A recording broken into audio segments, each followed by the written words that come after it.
Assalamualaikum warahmatullahi wabarakatuh. Pemirsa channel Gus Gaul yang dirahmati oleh Allah Subhanahu wa Ta'ala, pada kesempatan kali ini kita akan membahas hadis qudsi yang disampaikan oleh Allah Subhanahu wa Ta'ala. Ya ibadi inni haramtu dzulma ala nafsi wa ja'altuhu bainakum muharraman fala tadzalamu. Wahai para hambaku, sesungguhnya aku haramkan berbuat zalim terhadap diriku, dan aku menjadikan kezaliman di antara kalian itu perkara yang aku haramkan. Fala tadzalamu, maka janganlah kalian saling berbuat zalim. Kata-kata zalim itu artinya sangat sederhana sekali. Wada'u syai'in bi ghairi mahallihi, menempatkan sesuatu yang bukan pada tempatnya. Seringkali kita melakukan kezaliman tetapi kemudian kita tidak menyadarinya. Contoh yang paling sederhana, sudah saatnya kita ini harusnya patuh kepada Allah Subhanahu wa Ta'ala, tetapi pada kesempatan yang lain kita ini tidak patuh kepada Allah. Padahal kita sebagai hamba Allah itu sudah dianugerahi nikmat yang begitu banyak di dalam kehidupan ini. Di antaranya sebelum kita meminta kepada Allah tentang rizki yang kita perlukan, Allah sudah memberikan rizki itu kepada kita.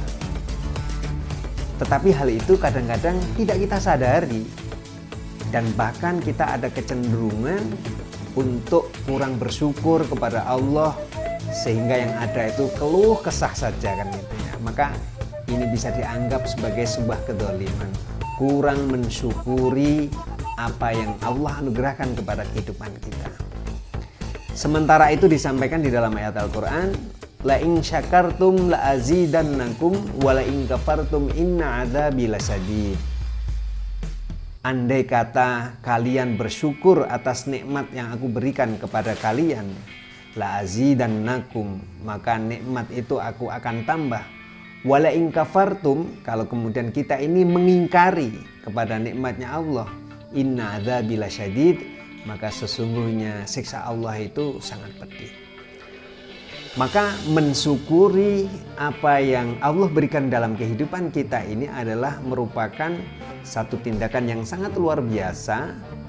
Bagaimana kemudian kita menjauhi perilaku zalim itu, sehingga perasaan selalu mensyukuri datangnya nikmat Allah di dalam kehidupan kita itu harus selalu kita istiqomahkan, harus kita jaga.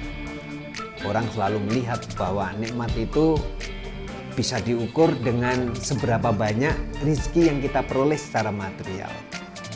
Kurang kita sadari bahwa mensyukuri kesehatan yang Allah berikan kepada kita ini adalah satu amalan yang sangat luar biasa. Kita tidak pernah membayangkan kalau kita sakit. Kalau sakit kemudian nggak punya duit, sudah sakit, kemudian kita ngeluh lagi kan gitu ya. Ini adalah satu situasi batin yang membuat kita semakin menumpuk-numpuk. Akhirnya kita tidak mensyukuri nikmat Allah yang diberikan kepada kita, tetapi yang ada adalah mengeluh. Maka kurang menyadari bahwa kehidupan yang diberikan Allah kepada kita ini sejatinya itu adalah bagian dari perilaku zalim yang seharusnya kita jauhi. Maka di sini kita dilarang fala tadzalamu, janganlah kita ini sering berbuat zalim di antara sesama kita.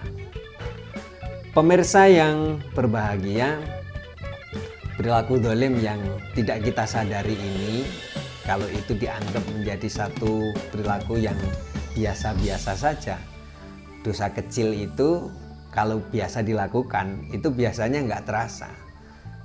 Justru ini sangat berbahaya. Kenapa? Hal yang kecil-kecil menumpuk menjadi besar, sehingga akhirnya itu dianggap sebagai sesuatu yang enteng, sehingga kita berbuat zalim kepada orang lain itu dianggapnya menjadi satu hal yang biasa. Misalnya menjelek-jelekan orang di hadapan orang banyak, itu juga bagian dari perilaku zalim. Kenapa? Karena Allah melarang kepada kita agar kita ini tidak mudah merendahkan orang lain. La yaskhur qaumun min qaumin asa ayyakuna khairum minhum, kan itu ya. Jadi kita ini dilarang untuk merendahkan orang lain di hadapan teman-teman kita atau masyarakat banyak. Kenapa? Sejatinya merendahkan orang lain di hadapan orang lain itu adalah merupakan perilaku yang zalim. Maka bagaimana sesama kita ini selalu berusaha untuk menjauhi perilaku zalim itu, sehingga kita semuanya akan senantiasa diberikan hidayah oleh Allah Subhanahu wa taala. Maka pada hadis berikutnya disampaikan, ya ibadi kullukum dhallun illa man hadaituhu fastahduni ahdikum.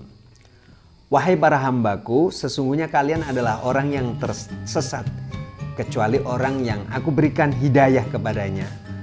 Fastahduni ahdikum, maka carilah hidayah itu kepadaku, ahdikum, maka aku akan menunjukkan hidayah kepada kalian semua. Jadi sangat mungkin di dalam menjalani kehidupan ini, kadang-kadang kita ini kan diuji oleh Allah, yang kita lihat itu adalah guncangannya. Biasanya kalau mencari rezeki itu lancar, tiba-tiba oleh Allah diberikan ujian yang berupa kesulitan. Itu kadang-kadang kan kita protesnya ke Allah itu luar biasa. Lupa bahwa Allah menjadikan kehidupan makhluknya ini semuanya sudah ada kadarnya. Nggak ada ceritanya orang jalan selalu mulus begitu ya.